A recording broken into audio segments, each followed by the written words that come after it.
Well, welcome to this combined ValueMed and UK drug testing product demonstration video for the multi-10 drug EZ standard industry split key cup. Packaging is on the right hand side here, standard ALLTEST foils with expiry date, lot number and reference for the product. If I just remove that and show you the cup. This is a standard design for a split key cup with temperature strip on the front. Notice the minimum fill volume indicator level, which is above the barrel or key.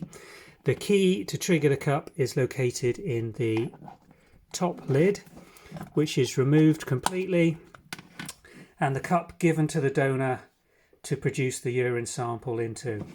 Note on the rear of the cup is the loaded panel, including the 10 drug tests and an adulteration test strip with a remove this label to review results sticker that comes away. So we're going to demonstrate this now with a simulated urine sample. So I'm going to freeze the video and apply the simulated urine sample to this cup. When the sample has been collected in the cup, ensure that it is above the minimum fill level, and the lid can then be replaced firmly downwards, locking in place. The key to dispatch the urine from the chamber to the drug test is located in the lid. Before doing so, check the temperature strip at around 1 to 2 minutes after the sample has been placed in the cup. You will see, won't show up particularly well on video, but we've got a square indicating 94 Fahrenheit, 34 degrees centigrade, within the range for human fresh urine at body temperature. When you're happy with that sample, the urine test can be started by applying the key and firmly pushing the barrel into the body of the cup. Sufficient sample is then dispatched to the base of the test strips. If I remove this label, you will see the lateral flow tests starting to run. The pink dye moves from the bottom upwards towards the top of each strip where the drug indicators are located. C indicates the control line area. And then for single tests on a membrane, a single T line will be located. For these two test strips on the left-hand aspect, the first one is a triple test indicating T1, T2 and T3 with the codes representing the T lines above the top of the strip.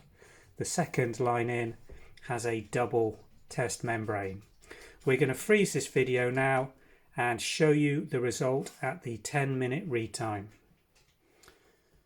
This test is now at the manufacturer's read time. So let's show you the results panel.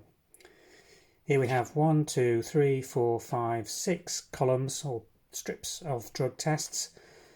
The 3 columns to the right all only have a single drug test in them with a control and test line. It's vital that the control lines are showing on all membranes to interpret a valid result. You will see we're looking for the presence or absence of a test line at the manufacturer's read time to indicate a positive or negative result. The presence of a test line at the read time against the drug code indicates a fully negative result for that drug group. You will note that there is some variance in the colour density, thickness and colour saturation of the test lines across different drug tests. This is quite normal and to be expected. You must interpret any test line in the presence of a control line at the read time as a fully negative result. So there you have it, a very easy to perform, split key, split chamber, 10 drug, standard industry drug test completed. You will note with this designer drug test cup, the original sample is retained uncontaminated in the front chamber and can be accessed by removing the lid. This can be useful if you require to do subsequent testing or evaluation or confirmation testing on the original sample. Thanks for watching.